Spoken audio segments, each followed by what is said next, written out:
-19 ให้กลับเข้าสู่ภาวะปกติคือรักษาฟรีเหมือนเดิมตามระบบสุขภาพที่ใช้สิทธิ์อยู่แพทย์หญิงอภิสมัยศรีรังสรรค์ผู้ช่วยโฆษกศูนย์บริหารสถานการณ์การแพร่ระบาดของโรคติดเชื้อไวรัสโคโรนา 2019 หรือสบคกล่าวว่าปัจจุบันมีการติดตามรายงานผู้ติดเชื้อและผู้เข้าสู่ระบบการรักษาซึ่งเป็นช่วงของการเปลี่ยนผ่านจากการเป็นโรคระบาดทั่วโลกโดยพบผู้ติดเชื้อรายใหม่จากการตรวจด้วย RT-PCR 2,695 รายและมีผู้เสียชีวิต 14 ราย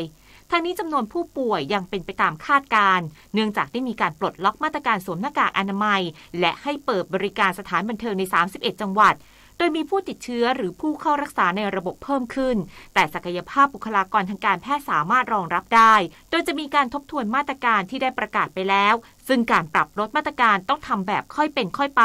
ส่วนโควิดสายพันธุ์ใหม่ BA.4 และ BA.5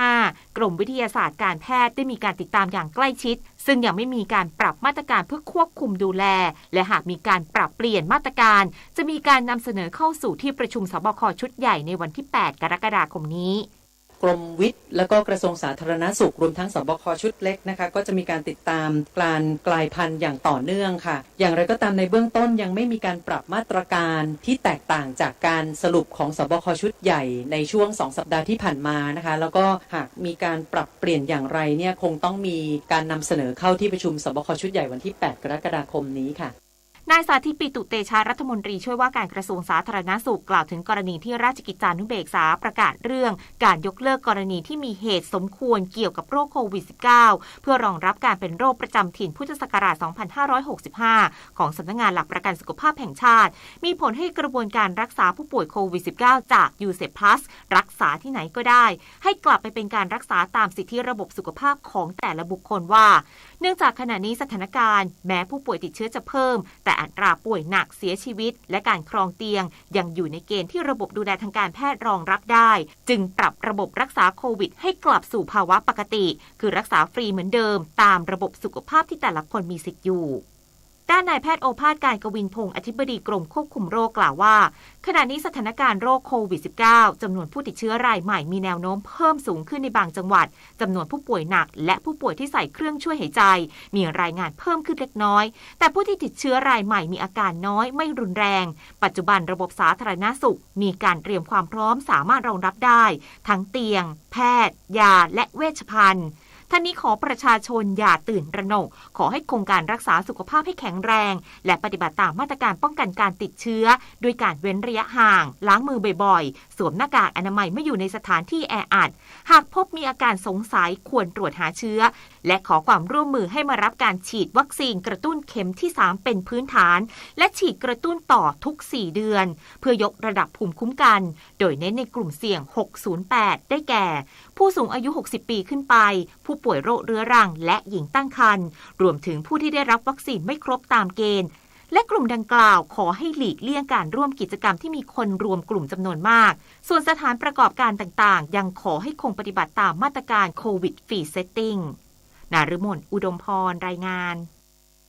รัฐมนตรีว่าการกระทรวงการคลังยืนยันรัฐบาลมีแผนรองรับปัญหาวิกฤตพลังงานหากสถานการณ์ยืดเยื้อพร้อมเร่งเดินหน้าแก้ปัญหาที่เป็นผลกระทบกับประชาชนโดยเฉพาะค่าครองชีพอย่างต่อเนื่องนายอาคมเติมพิทยาภัยศิษย์รัฐมนตรีว่าการกระทรวงการคลังได้ตอบกระทู้ถามนายกรัฐมนตรีในการประชุมสภาผู้แทนราษฎรวันนี้ถึงวิกฤตเศรษฐกิจที่เกิดขึ้นทั้งปัญหาเรื่องราคาพลังงานที่เพิ่มสูงขึ้นและภาวะเงินเฟ้อโดยรัฐบาลเตรียมแผนรองรับสถานการณ์ดังกล่าวมาอย่างต่อเนื่องครอบคลุมทุกมิติทั้งระยะสั้นระยะกลางและระยะยาวเพื่อปรับตัวไปตามสถานการณ์อย่างมีประสิทธิภาพสำหรับแผนสำรองรับมือในระยะสั้นได้ติดตามสถานการณ์อย่างใกล้ชิดโดยให้การช่วยเหลือประชาชนผ่านมาตรการโครงการลดภาษีน้ำมันดีเซลและยกระดับการตรึงราคาน้ำมันส่วนการตรึงราคาน้ำมันต่อไปหรือไม่ขึ้นอยู่กับการเจรจาโรงกลั่นน้ำมันซึ่งคาดว่าจะทราบผลภายใน 1-2 วันนี้พร้อมรณรงค์ขอความร่วมมือทุกภาคส่วนให้มีการประหยัดพลังงานและหามาตรการช่วยเหลือประชาชนเพื่อบรรเทาความเดือดร้อนครอบคลุมทั้งราคาพลังงานอาหารและสินค้าซึ่งคาดว่าจะมีมาตรการต่างๆออกมาช่วยเหลือประชาชนและนำเสนอคณะรัฐมนตรีเห็นชอบในเร็วๆนี้ มาตรการในเรื่องของการลดภาษีนั้นก็เป็นอีกส่วนหนึ่งซึ่งเราลดให้กับน้ำมันที่ใช้เป็นส่วนใหญ่จากการประมาณการรายได้เราก็อยู่ในฐานะที่ยังพอไปได้นะครับถึงได้มีมาตรการในระยะสั้นเป็นช่วงระยะเวลา2เดือนบ้าง3เดือนบ้างประเมินสถานการณ์กันอย่างใกล้ชิดด้านนายวัฒนศักดิ์เสือเอี่ยมอธิบดีกรมการค้าภายในเปิดเผยว่าที่ผ่านมาได้ติดตามสถานการณ์ราคาสินค้าที่จำเป็นต่อการครองชีพของประชาชนผ่านการประชุมกับห้างสรรพสินค้าและร้านค้าสะดวกซื้อพบว่าหลังการผ่อนคลายมาตรการโควิด -19 ทำให้มีการจับจ่ายใช้สอยเพิ่มขึ้นเฉลี่ยร้อยละ 10-20 สถานที่ท่องเที่ยวมียอดขายเพิ่มขึ้นร้อยละ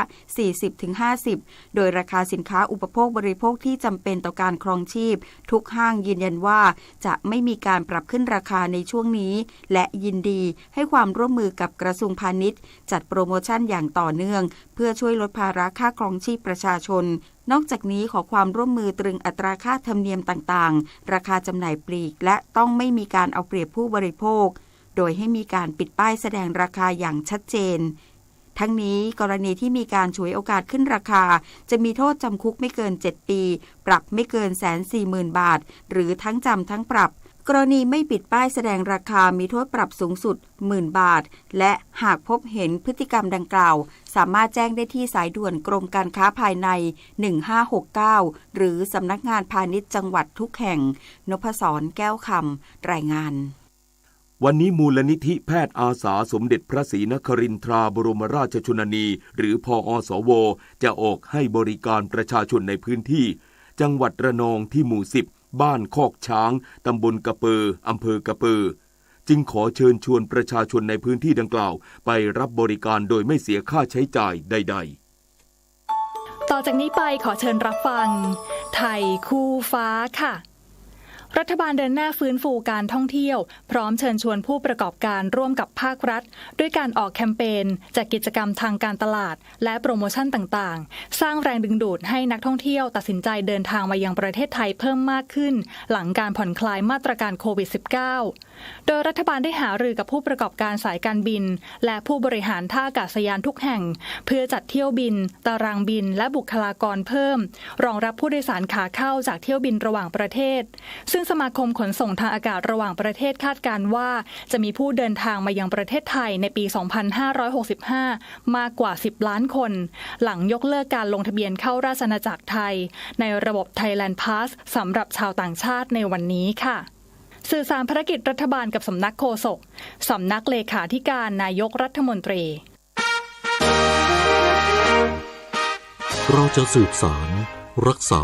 และต่อยอดและครองแผ่นดินโดยธรรมเพื่อประโยชน์สุขแห่งอาณาราษฎรตลอดไปพระปฐมบรมราชโองการพระบาทสมเด็จพระเจ้าอยู่หัวในพระราชพิธีบรมราชาภิเษกเมื่อวันที่4 พฤษภาคมพุทธศักราช 2562 ข้าราชการต้องแยกเรื่องส่วนตัวออกจากตำแหน่งหน้าที่และยึดถือประโยชน์ส่วนรวมของประเทศชาติเหนือกว่าประโยชน์ส่วนตนสารประโยชน์ของชาติและปวงประชาอีกหนึ่งหัวข้อเรื่องจริยธรรมที่ข้าราชการพลเรือนทุกคนพึงควรปฏิบัติทำความดีเพื่อชาติไทย 7:17 นาทีต่อไปรับฟังข่าวต่างประเทศองค์การอนามัยโลกหรือ WHO ระบุเมื่อวานนี้ว่าคาดว่าจะได้เห็นจำนวนผู้ติดเชื้อโรคโควิด -19 ในยุโรปเพิ่มสูงขึ้นในฤดูร้อนนี้และเรียกร้องให้ประเทศต่างๆเฝ้าติดตามการแพร่ระบาดของโรคดังกล่าวขณะที่จำนวนผู้ติดเชื้อเมื่อเดือนที่แล้วเพิ่มเป็น3เท่าและเชื้อกลายพันธุ์ย่อย BA.5 ของสายพันธุ์โอมิครอนก็แพร่ไปทั่วยุโรปนายฮันส์คลูชผู้อำนวยการประจำภูมิภาคยุโรปของ WHO กล่าวว่าขณะที่ประเทศต่างๆทั่วทั้งยุโรปยกเลิกมาตรการเข้มงวดทางสังคมเชื้อไวรัสโคโรนาจะได้แพร่ในระดับสูงในช่วงฤดูร้อนนี้มันจะไม่ไปไหนและจะยังคงแพร่กระจายและยังคงมีชีวิตอยู่และเขาก็หวังว่าโครงการฉีดวัคซีนโควิด -19 ในประเทศต่างๆจะทำให้สามารถหลีกเลี่ยงอาการป่วยรุนแรงได้ สหประชาชาติหรือ UN ระบุวานนี้ว่าประชาชนราว 16 ล้านคนในยูเครนซึ่งกำลังเกิดสงครามจำเป็นต้องได้รับการช่วยเหลือด้านมนุษยธรรมและว่าการส่งความช่วยเหลือไปยังหลายพื้นที่เป็นไปด้วยความยากลำบากอย่างที่สุดนางออสนัท ลูบรานีหัวหน้าสำนักงานประสานงานผู้พักอาศัยแห่งสหประชาชาติในยูเครนกล่าวกับผู้สื่อข่าวว่าชาวยูเครน 6 ล้านคนต้องหลบหนีออกจากบ้านเรือนเพื่อไปอาศัยในพื้นที่ต่างๆของประเทศและที่รัสเซียเริ่มปฏิบัติการพิเศษทางทหารยูเครนแม้ราว5 ล้านคนจะกลับสู่บ้านเรือนแล้วแต่ประชาชนจำนวนมากกลัวว่าอาจต้องหลบหนีออกจากบ้านเรือนอีกขณะที่ชาวยูเครนกว่า5 ล้าน 3 แสนคนต้องหลบหนีไปต่างประเทศนายกรัฐมนตรีจัสติน ทรูโดของแคนาดากล่าวเมื่อวานนี้ว่าแคนาดาจะเข้าไปมีส่วนร่วมในการประชุมสุดยอดกลุ่มประเทศเศรษฐกิจเกิดขนาดใหญ่20ชาติหรือ G20 บนเกาะบาหลีของอินโดนีเซียในเดือนพฤศจิกายนนี้แม้ประธานาธิบดีวลาดิเมียร์ปูตินของรัสเซียจะเข้าร่วมการประชุมด้วยต่อไปรับฟังข่าวกีฬาค่ะการแข่งขันแบดมินตันเวิลด์ทัวร์ซูเปอร์มาเลเซียโอเพ่นหญิงเดียวเมย์รัชนกอินทนนท์แซงชนะจางเป่ยเหวินจากสหรัฐอเมริกา2-1 เกมผ่านเข้ารอบ8คนสุดท้ายพบหานยู่ของจีนส่วนบุษดันอึ้งบำรุงพันธ์แพ้เฉินยู่เฟยมือ4จากจีน0-2 เกมชายเดี่ยวกุลวุฒิ พิธิสารชนะปารุปารีจากอินเดีย2-0 เกมผ่านเข้าไปพบลู่กวางซูจากจีนขณะที่สิทธิคมธรรมสินแพ้เอนโทนีกินติ้งจากอินโดนีเซีย0-2 เกมคู่ผสมเดชาพลพวงวรานุเคราะห์กับทรัพย์สิริต้ารัตนชัยคู่มือ2เจอกันเองชนะสุภักจอมเกาะกับสุพิศราเพลียวสามพราน2-0 เกมผ่านเข้าไปพบคู่จากฮ่องกงต่อกันที่การแข่งขันวอลเลย์บอลหญิงเนชั่นลีกสัปดาห์ที่3ที่ประเทศบังแกเรียทีมสาวไทยอันดับ14ของโลกลงสนามนัดที่2แพ้โดมินิกันอันดับ9ของโลก1-3 เซต25-22 23-25 23-25และ21-25นัดต่อไปทีมสาวไทยพบทีมบราซิลทีมอันดับ2ของโลกวันที่2กรกฎาคมเวลา 20:30 น.ถ่ายทอดสดทางช่องวัน31พลเอกประวิตรวงษ์สุวรรณรองนายกรัฐมนตรีและประธานคณะกรรมการโอลิมปิกแห่งประเทศไทยเป็นประธานเปิดการเสวนาเรื่องฮานอย 2021 สู่พนมเปญ 2023 เพื่อร่วมกันวิเคราะห์กีฬาซีเกมครั้งที่ผ่านมาว่ามีปัจจัยที่เป็นอุปสรรคในการเตรียมครั้งต่อไปที่กัมพูชาในปีหน้ารวมถึงครั้งที่33ที่ประเทศไทยจะเป็นเจ้าภาพในปี 2568 โดยขอให้ทุกสมาคมกีฬานำวิทยาศาสตร์การกีฬาเข้ามาใช้อย่างจริงจังซึ่งดร.ก้องศักดิ์ยอดมุนีผู้ว่าการกีฬาแห่งประเทศไทยพร้อมรับนโยบายขอให้ทุกสมาคมกีฬาประสานเข้ามาเพราะทั้งสถานที่อุปกรณ์วิทยาศาสตร์การกีฬาและบุคลากรพร้อมอย่างเต็มที่แน่นอน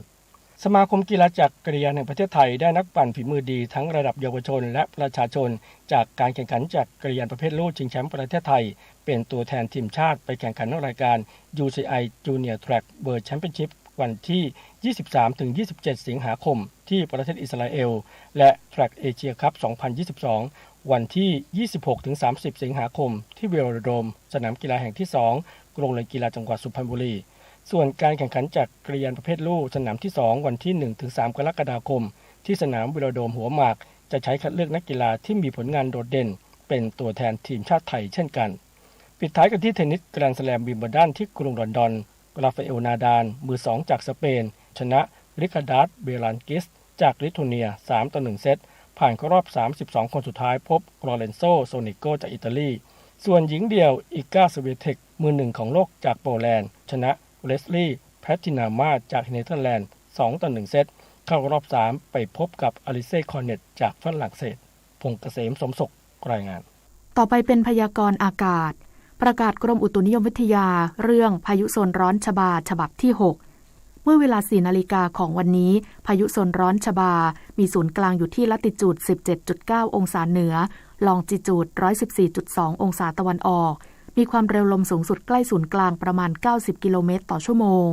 พายุนี้เคลื่อนที่ไปทางทิศตะวันตกเฉียงเหนืออย่างช้าๆคาดว่าจะเคลื่อนขึ้นฝั่งประเทศจีนตอนใต้ในช่วงวันที่ 2-3 กรกฎาคมโดยพายุนี้ไม่ส่งผลกระทบโดยตรงต่อลักษณะอากาศของประเทศไทยอันหนึ่งในช่วงวันที่ 1-2 กรกฎาคมร่องมรสุมพาดผ่านประเทศเมียนมาภาคเหนือตอนบนเข้าสู่หย่อมความกดอากาศต่ำบริเวณประเทศลาวตอนบน ประกอบกับมรสุมตะวันตกเฉียงใต้ที่พัดปกคลุมทะเลอันดามันประเทศไทยและอ่าวไทยมีกำลังค่อนข้างแรงทำให้ประเทศไทยมีฝนเพิ่มขึ้นกับมีลมกระโชกแรงบางแห่งโดยมีฝนตกหนักถึงหนักมากบางแห่งบริเวณภาคเหนือภาคตะวันออกเฉียงเหนือภาคตะวันออกและภาคใต้ฝั่งตะวันตกสำหรับคลื่นลมบริเวณทะเลอันดามันและอ่าวไทยตอนบนมีกำลังค่อนข้างแรงโดยทะเลอันดามันตอนบนมีคลื่นสูง 2-3 เมตรบริเวณที่มีฝนฟ้าคะนองคลื่นสูงมากกว่า3เมตรส่วนอ่าวไทยตอนบนทะเลมีคลื่นสูงประมาณ2เมตรบริเวณที่มีฝนฟ้าคะนองคลื่นสูงมากกว่า2เมตรขอให้ชาวเรือเดินเรือด้วยความระมัดระวังและหลีกเลี่ยงการเดินเรือบริเวณที่มีฝนฟ้าคะนองเรือเล็กบริเวณทะเลอันดามันตอนบนควรงดออกจากฝั่งจนถึงวันที่6 กรกฎาคมพยากรณ์อากาศตั้งแต่เช้าวันนี้จนถึงเช้าวันพรุ่งนี้ภาคเหนือมีฝนฟ้าคะนอง70%ของพื้นที่กับมีฝนตกหนักถึงหนักมากบางแห่งบริเวณจังหวัดแม่ฮ่องสอนเชียงใหม่เชียงรายลำพูนลำปางพะเยาแพร่น่านอุตรดิตถ์พิษณุโลกและเพชรบูรณ์ภาคตะวันออกเฉียงเหนือมีฝนฟ้าคะนอง70%ของพื้นที่กับมีฝนตกหนักถึงหนักมากบางแห่งบริเวณจังหวัดหนองคายบึงกาฬอุดรธานีสกลนครนครพนมกาฬสินธุ์มุกดาหาร101ยโสธรอำนาจเจริญศรีสะเกษและอุบลราชธานีภาคกลางมีฝนฟ้าคะนอง60%ของพื้นที่ส่วนมากบริเวณจังหวัดนครสวรรค์อุทัยธานีสุพรรณบุรีกาญจนบุรีนครปฐมราชบุรีสมุทรสงครามและสมุทรสาครภาคตะวันออกมีฝนฟ้าคะนอง60%ของพื้นที่กับมีฝนตกหนักถึงหนักมากบางแห่งบริเวณจังหวัดนครนายกปราจีนบุรีฉะเชิงเทราชลบุรีระยองจันทบุรีและตราดลมตะวันตกเฉียงใต้ความเร็ว 20-35 กิโลเมตรต่อชั่วโมงทะเลมีคลื่นสูงประมาณ2เมตรบริเวณที่มีฝนฟ้าคะนองคลื่นสูงมากกว่า2เมตรภาคใต้ฝั่งตะวันออกมีฝนฟ้าคะนอง40%ของพื้นที่ตั้งแต่จังหวัดสุราษฎร์ธานีขึ้นมาลมตะวันตกเฉียงใต้ความเร็ว 20-35 กิโลเมตรต่อชั่วโมงทะเลมีคลื่นสูงประมาณ2เมตรบริเวณที่มีฝนฟ้าคะนองคลื่นสูงมากกว่า2เมตรตั้งแต่จังหวัดนครศรีธรรมราชลงไปลมตะวันตกเฉียงใต้ความเร็ว 15-35 กิโลเมตรต่อชั่วโมงทะเลมีคลื่นสูง 1-2 เมตรบริเวณที่มีฝนฟ้าคะนองคลื่นสูงประมาณ2เมตรภาคใต้ฝั่งตะวันตกมีฝนฟ้าคะนอง70%ของพื้นที่และมีฝนตกหนักบางแห่งบริเวณจังหวัดระนองพังงาภูเก็ตและกระบี่ตั้งแต่จังหวัดภูเก็ตขึ้นมาลมตะวันตกเฉียงใต้ความเร็ว 20-40 กิโลเมตรต่อชั่วโมงทะเลมีคลื่นสูง 2-3 เมตรบริเวณที่มีฝนฟ้าคะนองคลื่นสูงมากกว่า3เมตรตั้งแต่จังหวัดกระบี่ลงไปลมตะวันตกเฉียงใต้ความเร็ว 20-35 กิโลเมตรต่อชั่วโมงทะเลมีคลื่นสูงประมาณ2เมตรบริเวณที่มีฝนฟ้าคะนองคลื่นสูงมากกว่า2เมตรกรุงเทพมหานครและปริมณฑลมีฝนฟ้าคะนอง60%ของพื้นที่ส่วนมากในระหว่างบ่ายถึงค่ำสภาวะระดับน้ำในแม่น้ำเจ้าพระยาที่หน้ากองบัญชาการกองทัพเรือคำนวณโดยกรมอุทกศาสตร์กองทัพเรือวันนี้น้ำขึ้นเต็มที่เวลา 6:36 นาทีสูงกว่าระดับทะเลปานกลาง58เซนติเมตรและเวลา 22:43 นาทีสูงกว่าระดับทะเลปานกลาง1เมตร22เซนติเมตรน้ำลงเต็มที่เวลา 3:54 นาทีต่ำกว่าระดับทะเลปานกลาง39เซนติเมตรและเวลา 15:37 นาทีสูงกว่าระดับทะเลปานกลาง1เมตร20เซนติเมตรวันนี้ที่ประภาคารกาญจนาภิเษกแหลมพรหมเทพจังหวัดภูเก็ตดวงอาทิตย์ตกเวลา 18:48 นาทีกรุงเทพมหานครดวงอาทิตย์ตกเวลา 18:49 นาทีขณะที่เมื่อวานนี้กรมฝนหลวงและการบินเกษตรได้ขึ้นบินปฏิบัติการฝนหลวง5หน่วยปฏิบัติการช่วยเหลือพื้นที่การเกษตรที่ขาดแคลนน้ำในจังหวัดพิษณุโลกเพชรบูรณ์กาญจนบุรีสุพรรณบุรีราชบุรีลพบุรีชัยนาทนครราชสีมาอุดรธานีสกลนครขอนแก่นสระแก้วและจันทบุรี1 นาทีกับกปท.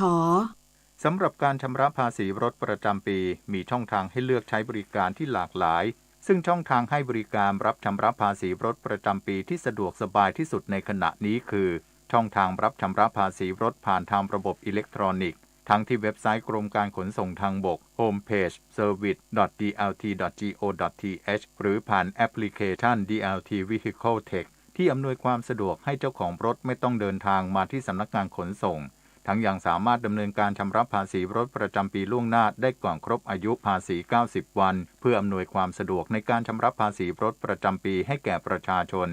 อีกทั้งเปิดให้บริการรับชำระภาษีรถประจำปีที่ศูนย์บริการร่วมคมนาคมเชิงสะพานสมเด็จพระเจ้าตากสินอย่างเต็มรูปแบบซึ่งประชาชนสามารถใช้บริการได้ตั้งแต่บัดนี้เป็นต้นไปในวันจันทร์ถึงวันศุกร์เวลา 8:30 น.ถึง 16:30 น.สะดวกสบายไม่ต้องเดินทางมาติดต่อที่สำนักงานขนส่งครับด้วยความปรารถนาดีจากกรมประชาสัมพันธ์และกองทุนเพื่อความปลอดภัยในการใช้รถใช้ถนนกรมการขนส่งทางบกกระทรวงคมนาคมรู้รักภาษาไทยโดยความร่วมมือของสำนักงานราชบัณฑิตยสภาและกรมประชาสัมพันธ์วันนี้เสนอคำว่าเมาหมายความว่าอาการที่มึนจนลืมตัวขาดสติเพราะฤทธิ์เหล้าฤทธิ์ยาเป็นต้นเช่นเมาเหล้าเมากัญชาเมายาม้าเมาในความหมายนี้นำไปใช้เป็นคำเตือนเรื่องการขับรถว่าเมาไม่ขับเรียกอาการที่วิงเวียนคลื่นเหียนอาเจียนจากการเดินทางว่าเมารถเมาเรือเมาเครื่องบินหรือเมาคลื่นเมาดิบหมายถึงทำอาการเหมือนคนเมาเหล้าทั้งที่ไม่เมาคำว่าเมาอาจนำไปใช้เป็นคำเปรียบหมายถึงลุ่มหลงเช่นเมารักเมาใจหมายถึงอาการที่หลงรักใครคนใดคนหนึ่งจนลืมทุกสิ่งทุกอย่างมีใจจดจ่ออยู่กับคน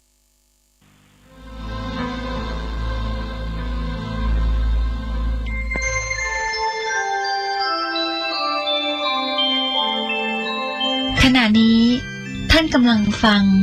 สถานีวิทยุกระจายเสียงคลื่นเพื่อการศึกษาพระพุทธศาสนาและวัฒนธรรม